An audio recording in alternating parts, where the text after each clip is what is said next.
नमस्कार दोस्तों, welcome to unlock your finance. इस प्लेलिस्ट का पिछले वीडियो में हम लोग ये बात किए थे कि स्टॉक मार्केट होता क्या है, आपको क्यों स्टॉक मार्केट में निवेश करना चाहिए एंड कौन से सिचुएशन में आपको स्टॉक मार्केट चूज करना है एंड कौन से सिचुएशन में आपको फिक्स्ड एसेट चूज करना है। हम लोग ये भी डिस्कस किए थे कि स्टॉक मार्केट से डायरेक्टली अगर आप कोई शेयर खरीद रहे हो तो उसके लिए उस शेयर का कितना एनालिसिस करना पड़ता है। उसका फंडामेंटल एनालिसिस हो गया, उसका टाइम टू टाइम उसको मॉनिटर करना, उसका बैलेंस शीट पढ़ना, उसका प्रॉफिट एंड लॉस स्टेटमेंट पढ़ना, तो काफी टाइम और एफर्ट लगता है आप अगर डायरेक्टली शेयर्स को खरीद रहे हो स्टॉक मार्केट से। अगर आप चाहते हो कि मेरे पास वो टाइम नहीं है लेकिन वो जो उसका स्टॉक मार्केट का जो रिटर्न जनरेट करने का जो कैपेसिटी है वो आपको चाहिए, तो उस सिचुएशन में क्या कर सकते हो। उस सिचुएशन में अपना काम आता है म्यूचुअल फंड्स का। म्यूचुअल फंड्स होता क्या है? म्यूचुअल फंड्स बेसिकली बहुत सारा स्टॉक्स का एक स्ट्रेटेजिकली ऑर्गेनाइज्ड एक पोर्टफोलियो होता है।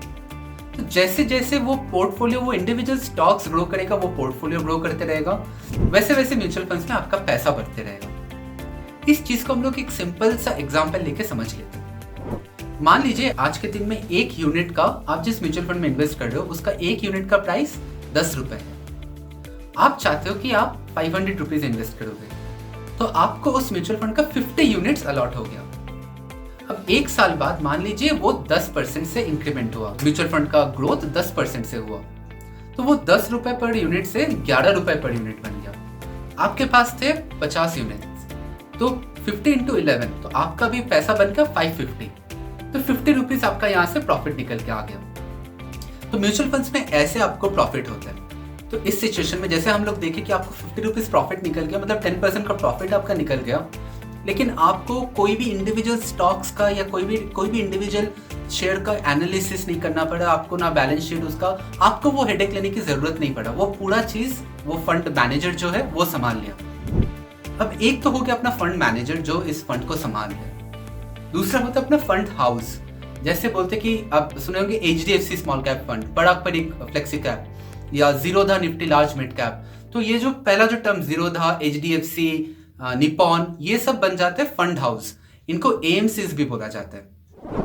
तो ये फंड मैनेजर और AMCs ये लोग अपने से थोड़ा कमीशन लेते हैं क्योंकि वो ये पूरा संभाल रहे हैं, तो इसलिए वो अपने से थोड़ा कमीशन ले रहे हैं। किस प्रकार से लेते हैं? वो लेते हैं in term of expense ratio.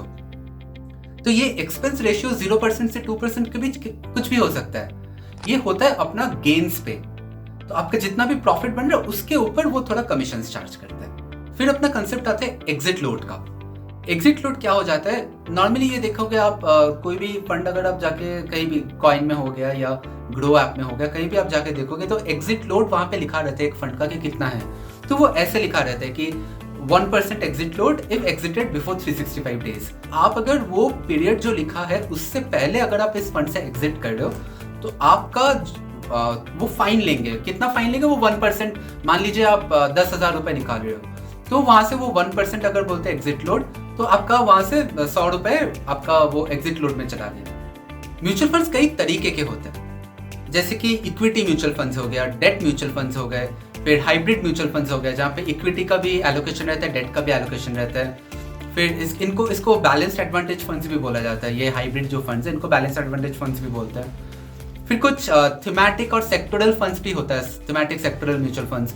ये क्या करते हैं? ये कोई आइडिया पे मतलब आप मान लीजिए आप सोच रहे हो कि हाँ, मुझे लग रहा है कि अगले 3-4 साल में फार्मा सेक्टर अच्छा ग्रोथ दिखाएगा, तो आप क्या करोगे? आप फार्माक्यूटिकल म्यूचुअल फंड्स जो फार्माक्यूटिकल थीम पे इन्वेस्ट करते हैं, आप वहाँ उस म्यूचुअल फंड पे इन्वेस्ट करोगे। तो ये हो गया अपना थीमेटिक या सेक्टोरल फंड्स। फिर अपना होता है पैसिव फंड्स।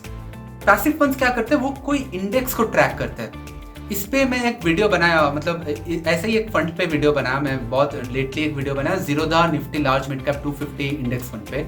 अगर आप अभी तक चेक नहीं किए हो तो वो इन्फो में आएगा, आप जरूर देखना इस वीडियो को, और डिस्क्रिप्शन में मैं इसका लिंक दे दूंगा। अब इन फंड्स में भी कई डिविजन्स होता है, सब डिविजन्स आता है। जैसे इक्विटी म्यूचुअल फंड हो गया, वहाँ पे 3 प्रकार के या बहुत प्रकार के, एक्चुअली 3 नहीं बोलना चाहिए, काफी डिविजन्स आता है। जैसे लार्ज कैप हो गया, मिड कैप हो गया, स्मॉल कैप इक्विटी फंड्स हो गया, फिर फ्लेक्सी कैप भी होता है, तो मल्टी कैप, बहुत सारे ऐसा कॉन्सेप्ट्स है।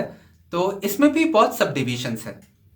अब फंड का एक म्यूचुअल फंड का आप दो तरीके से खरीद सकते हो। एक बोला जाता है कि रेगुलर, दूसरा बोला जाता है डायरेक्ट प्लान। तो दो तरीके के प्लान होते हैं। अब किस बेसिस पे इसको बोलते हैं? जिस तरीके से आप खरीदोगे उसके हिसाब से। अब रेगुलर प्लान्स में आपका कमीशन थोड़ा ज्यादा लगता है, डायरेक्ट प्लान्स में आपका कमीशन थोड़ा कम रहेगा।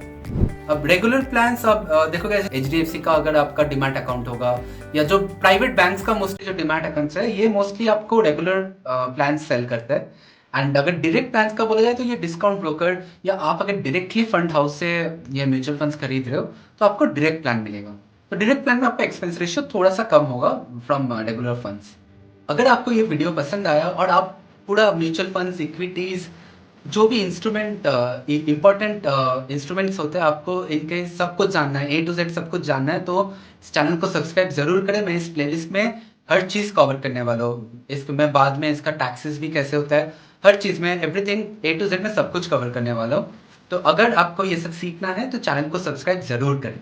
इस वीडियो में हम लोग को ये आशा करता हूँ आप लोग को ये समझ में आया हो कि म्यूचुअल फंड्स होता क्या है, किसके लिए म्यूचुअल फंड्स है। अगले वीडियो में हम लोग इसका थोड़ा और डेप्थ में जाके देखेंगे कि इसका इसका और भी काफ़ी सारे रेशियोज है, रिस्क रेशियोज होता है, तो जिसको देख के आप समझ सकते हो कि ये पोर्टफोलियो कितना रिस्क ले रहा है, ये म्यूचुअल फंड कितना रिस्क ले रहा है। तो आप कंपेयर कर पाओगे बाकी बहुत सारे म्यूचुअल फंड्स को आप कंपेयर कर पाओगे, फिर आपके पसंद के हिसाब से आप ले पाओगे उसको।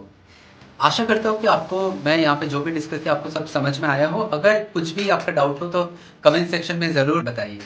मिलते हैं अगले वीडियो में। Bye bye.